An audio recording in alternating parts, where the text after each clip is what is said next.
Miss Teowonna. Yes. That Teowonna. That Teowonna. Hip hop artist, a father, a brother, and a son. And I like to think all around good guy. You know, I'm an engineer, audio engineer. I do a little bit of everything, a jack of all trades. But most people know me as an artist, an MC. So that's what I do. I have a way with words. I put them together so that they rhyme sometimes, and it goes over a funky beat. That why you have seemed to amass such a following. You know, whenever any given week I can read something in the state newspaper about you, something in the Free Times about you. So what has gotten you to this level to where you have such a following?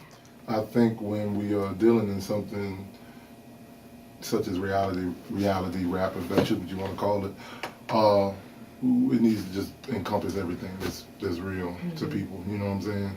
We don't want to be in fantasy rap land where the nation is in an obvious recession and the hip hop culture is running around saying we spending $300 a night at the nightclub. You know what I'm saying?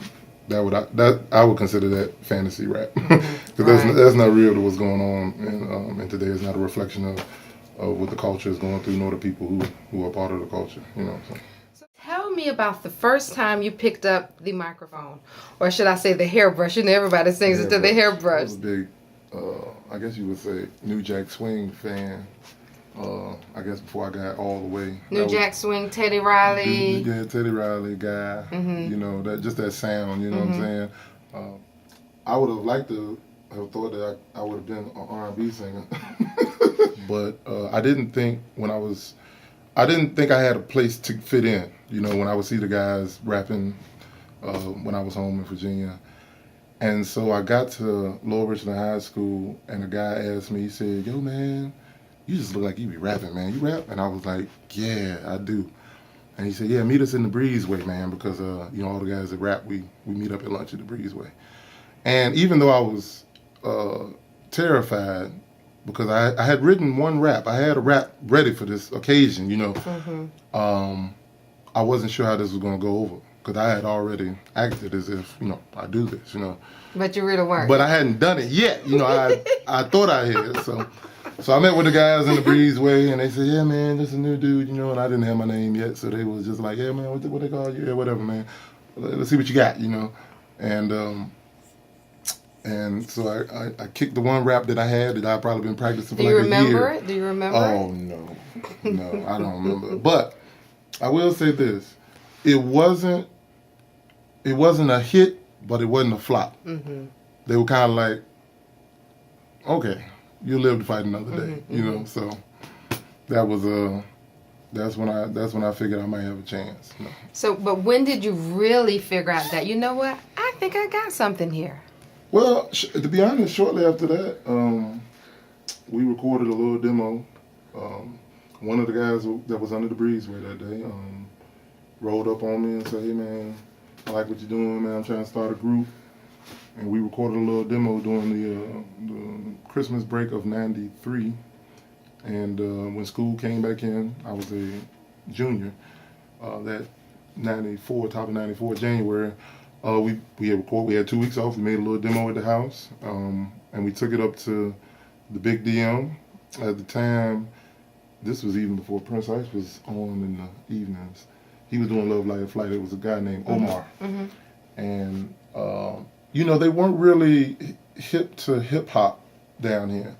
Now, the stuff that was coming out of Florida, the Miami-based stuff, you know, the dance stuff.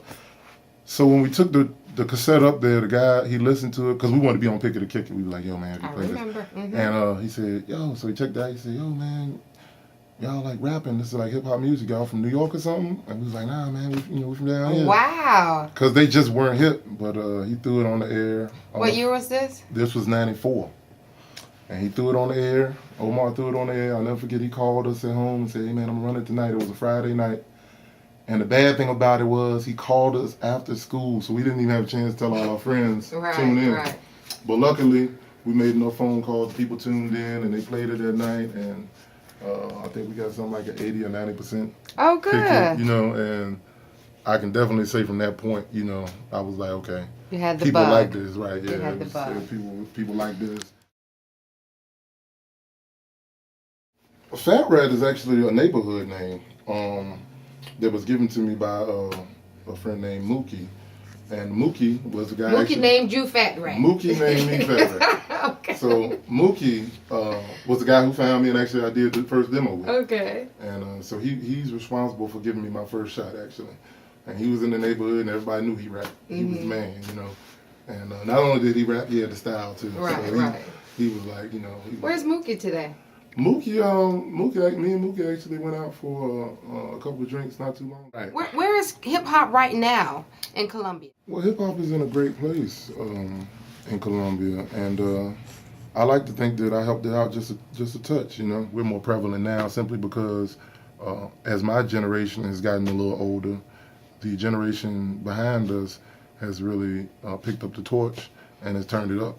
If Colombia is going to hit the map and hit it hard and hit it right, that there has to be some older influences here to help. You know, I can't. You know, if everybody always, when they get to a certain age, bows out right. or leaves, you know, the youngsters are always fighting the same battle, Right. and that's a never-ending battle. That's pretty important, you know? don't you think? Appreciate Thank you. your Thank you time. for your time, Oh, too. thank you. Good job. You did an awesome job. Oh man, and he had soft hands. Woo! I'm soft-handed man. I'm telling you. Things you don't know about Fat Rat is Oh, smooth skin, soft hands. So come in, let me do a drop for Teowonna. If you don't know, then you need to know that Teowonna is the lick. So Fat Rat da Czar saying that. That's all approved. And I don't put my stamp on everything, but Teowonna is, in the hip hop terms, we would say Teowonna is running the town. So you need to get with it. You heard it from the man. His name is Fat Rat da Czar, so he don't lie. He's the czar. Thank you so much. I do appreciate you. It was my pleasure. Thank My you. pleasure.